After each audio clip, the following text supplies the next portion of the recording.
Ya, menurut Pak Slamet. Ya, pertama saya ingin mengatakan bahwa politisi adalah profesi yang boleh berbohong, berkhianat, menipu, bahkan kemudian menyandera, mengadu domba. Namun terakhir bisa tetap dihormati. Termasuk bisa korupsi, tapi tetap bisa dihormati. Tunggu dulu, saya mau tanya. Ini klasifikasi politisi seluruh dunia atau hanya di Indonesia? Seluruh dunia, Mas. Jadi ini pernyataan Mark Twain. Mark Twain? Iya, jadi dia seorang novelis. Iya, Mark Twain. Kemudian dia pelajari situasi politik di berbagai negara. Jadi politisi itu boleh berbuat sampai sekejinya, tapi kemudian dihormati oleh rakyat atau pendukungnya, merasa terhormat. Kita membahas sang politisi ini. Apa yang dikatakan Mark Twain benar? Benar. Di Indonesia terjadi? Terjadi. Oke. Nah, jadi gini Mas, kalau melihat kasus Harun Masiku ini, ya, ini kan awalnya adalah internal PDIP. Yes. Yang menjadi masalah juga, apakah orang yang bukan di daerah asalnya boleh menjadi caleg di daerah lain? Boleh lah. Ya, boleh kan? Boleh. Boleh. Harun Masiku kan dianggap sebagai orang Sulawesi Selatan. Sebagai contoh? Iya. Saya mau yang dipindahkan ke Sumatera Selatan, begitu ya? Bukan dipindahkan, artinya dicalonkan di sana. Iya, betul. Adiana Pitupulu. Iya. Itu orang Sunda atau orang Batak? Iya, orang Sumatera Utara lah, keturunannya, ada marganya ya. Dapilnya mana? Bogor. Bogor. Artinya saya mengatakan jujur ya kepada pimpinan KPK kemarin, yang poin pertama itu sangat tidak relevan. Iya. Sangat tidak relevan. Karena ini negara kesatuan Republik Indonesia. Betul. Mas Slamet Ginting, meskipun orang Sumatera Utara boleh menjadi caleg atau dapil di kampung saya, Jawa Timur boleh, tetap Slamet. Iya, Cuma namanya diganti Slamet jadi. Iya. Oke. Ya, ini menarik. Jadi sesungguhnya menurut saya, mengapa kasus ini dianggap sebagai kasus yang berbau politis? Karena pada saat itu kita harus melihat dulu siapa sih sesungguhnya partai politik yang paling mendukung Jokowi sejak awal. Siapa Mas? PDIP. Ya, termasuk kemudian baik atau buruk Jokowi dianggap baik semua gitu ya. Kadang-kadang kita waktu itu sebagai akademisi susah juga ngomong dengan teman-teman PDIP. Pokoknya Jokowi seperti dewa, nggak ada salahnya, bahkan seperti malaikat. Ketika kita ingin membahas soal ijazah ya, sudah defensif semuanya, tidak mau duduk bersama misalnya. Nah sekarang, peristiwa ini tahun 2020. Seharusnya kalau saja misalnya semua mau fair, ya sudah, tahan saja, tangkap saja misalnya, tahan saja, tersangkakan saja Hasto dari awal 2020. Ternyata tidak. Ternyata tidak. Nah, artinya apa? Dari 2020 itu sudah ada penyanderaan yang dilakukan oleh Presiden Jokowi, menurut saya. Kenapa langsung jamin ke Presiden Jokowi? Saya yakin bahwa itu... Saya sudah pada kesimpulan bahwa Jokowi dalam tanda petik adalah komisaris KPK, Mas. Apa namanya? Komisaris utama dari Dewas KPK gitu ya. Lebih tinggi lagi daripada Dewas ya? Iya. Yang mengendalikan KPK. Apalagi tahun 2020 sudah ada revisi undang-undang KPK. Persis. Jadi KPK sudah masuk rumpun eksekutif. Iya. Jadi tidak ada ruang hampa ini sebenarnya. Tidak ada kepentingan-kepentingan. Kenapa baru kemudian setelah hampir 5 tahun, ini kan peristiwanya awal 2000 gitu ya, awal 2020, sekarang sudah hampir 9 Januari 2020. Ya, sudah hampir 5 tahun. Ulang tahun kelima. Persis. Nah, ini menjadi menarik juga pada saat juga dalam sejarah PDIP baru Hasto yang menjadi sekjen 2 kali. Dari mulai Sucipto, kemudian digantungkan Pramono, digantikan oleh Cahyokumolo, baru ini. Baru Hasto 2 periode. Menarik ini. Mengapa Hasto bisa 2 periode juga begitu ya? Akhirnya kita harus membahas itu juga. Nah, dalam kasus ini menjadi pertanyaan juga sesungguhnya, mengapa Hasto begitu bersemangat membela Harun Masiku? Ada apa sesungguhnya? Ini publik mempertanyakan sampai sekarang. Mengapa Hasto sampai konyol melakukan hal itu? Gitu. Mas, saya potong sebentar. Pada waktu itu, dalam waktu yang sama, yang diajukan oleh PDI Perjuangan, berdasarkan diskresi dari partai, itu ada 2. Satu Sumatera Selatan 1, dan satu lagi Kalimantan Barat. Kalimantan Barat tidak ada masalah, meskipun itu bukan calon nomor 2. Nah, cuma Harun Masiku bermasalah, itu problemnya ini. Yang kalau versi yang saya dengar, yang minta uang nih dari pejabat publiknya kan Wahyu Setiawan. Karena Harun Masiku kan bukan pejabat publik waktu itu. Jadi ini pertanyaannya suap menyuap atau pemerasan? Ini menjadi tanda tanya. Nah itu dia.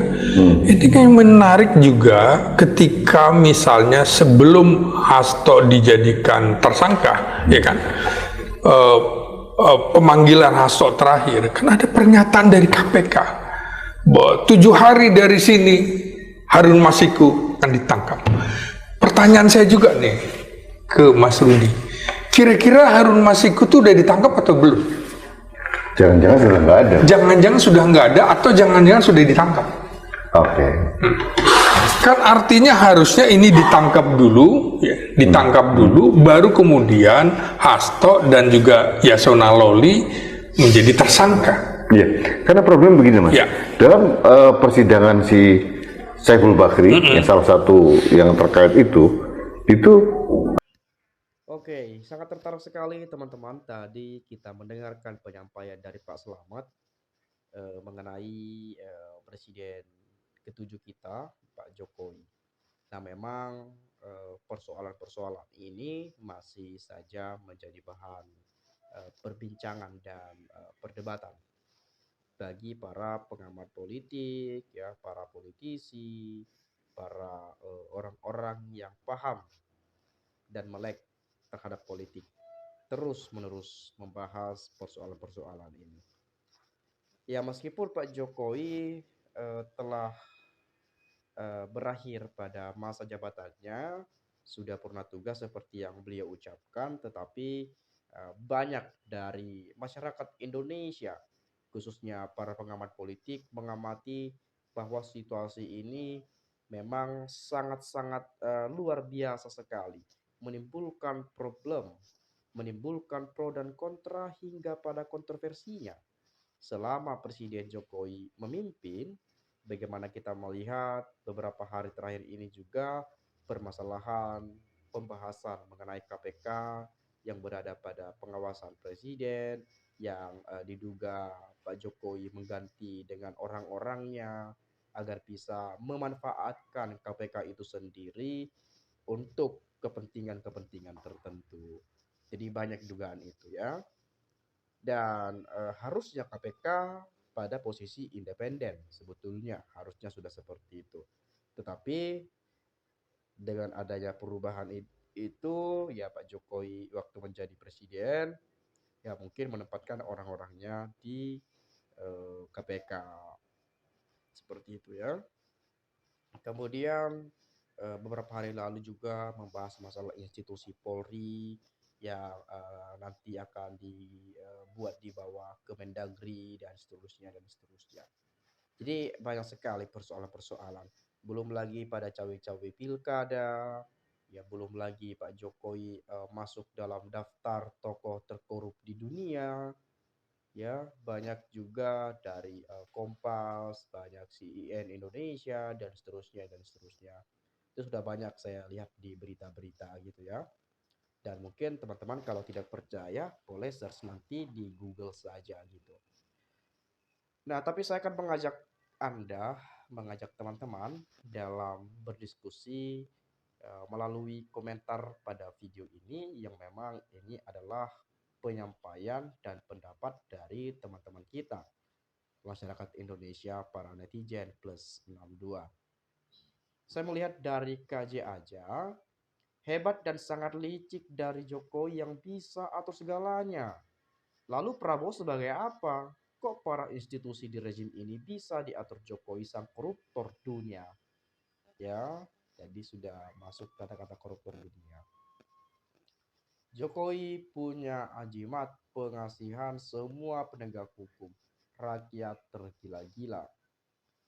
Yang benar katanya sakit hati, dengarkan pidatonya AH Nasution pas KG30 SPKI ya. Jokowi Sakti Mandragono punya ajian bulut putih akan mudah berkelit. Aku baru tahu, gak ada orang yang pintar dan cerdas di sana. Kok diam aja, diloloi. Diloloi mah orang yang gak jelas status pendidikannya. Waduh, ngeri sedap. Kok bisa? Ada apa?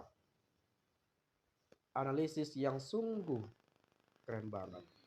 Ya, jadi memang para pengamat politik ini memang berani mengucapkan seperti itu, apalagi akademisi gitu ya.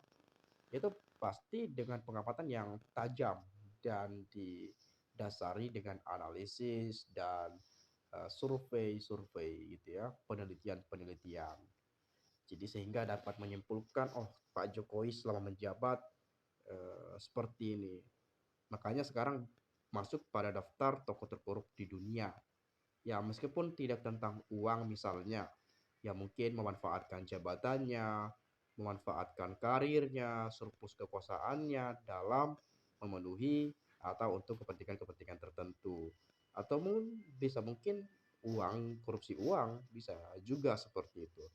Dan bisa juga bagaimana beliau memaksakan dalam membangun infrastruktur secara masif, membangun jalan tol dan sebagainya, membuat IKN dan seterusnya, tetapi tanpa memikirkan anggaran, biaya, dana yang akan dipakai dari mana. Dan ini yang kita lihat malah menambah beban, menambah hutang pada negara. Dan ini menjadi sesuatu hal yang sangat berat bagi Pak Prabowo di 5 tahun ini. Bagaimana beliau diwarisi hutang terbanyak sepanjang sejarah oleh Presiden Jokowi. Jadi sangat luar biasa sekali kalau kita melihat di pemerintahan Pak Jokowi. Dulu Pak Jokowi dikenal sebagai putra kandung reformasi dan dikenal sebagai presiden yang cinta rakyat dan dicintai rakyat, pro wong cilik, belusukan ke jalan-jalan. Tetapi banyak yang mengatakan itu hanya gimmick belaka saja. Semua telah tertipu dengan kesederhanaan Pak Jokowi dulu. Dan sekarang terlihat bagaimana sifat dan karakter asli seorang Jokowi. Dan teman-teman mungkin dapat menilainya dan Anda nanti boleh uraikan bagaimana pandangan Anda terkait hal ini. Kemudian, mahasiswa harus bergerak sebelum berlarut-larut. Akademisi bersatu tuntut adil Jokowi. Jokowi sebagai pendekar yang tangguh, gagah berani membuat ratusan juta rakyat dari berbagai kelompok dan golongan jadi terperdaya. Tidak bisa berkutik karena Jokowi sudah banyak pengikutnya menghalalkan uang haram sebagai senjata ampuh mandraguna untuk melumpuhkan semua lawan-lawannya. Yang melawan Jokowi kebanyakan lumpuh dan hancur lebur, tidak berdaya oleh uang haram. Yang tangguh tidak bisa dilumpuhkan dengan uang haram. Hanya beberapa orang saja. Itu penyebabnya NKRI sedang dalam perjalanan yang sangat-sangat berbahaya. Kita harus percaya sama hukum.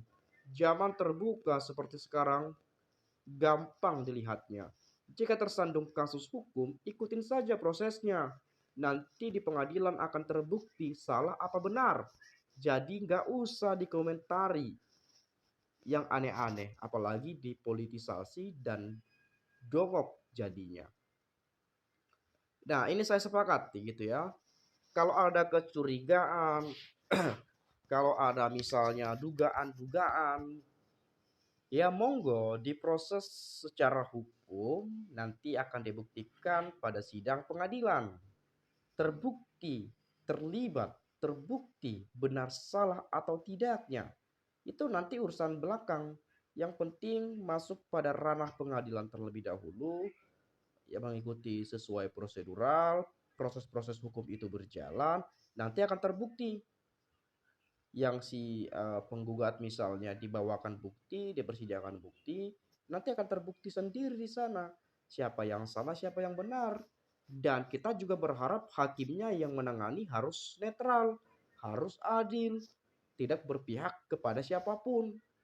Bukan seperti Mahkamah Konstitusi pada 2023 kemarin, yang dimana Paman Anwar Usman merubah aturan ya sebagai ketua MK, ya menyetujui merubah aturan undang-undang syarat pencalonan cawapres, dan kemudian pada beberapa hari lalu terkait KPK, ya yang kasus Keramat Harun Masiku pada 2019 lalu, itu kan diduga Pak Jokowi yang mengintervensi.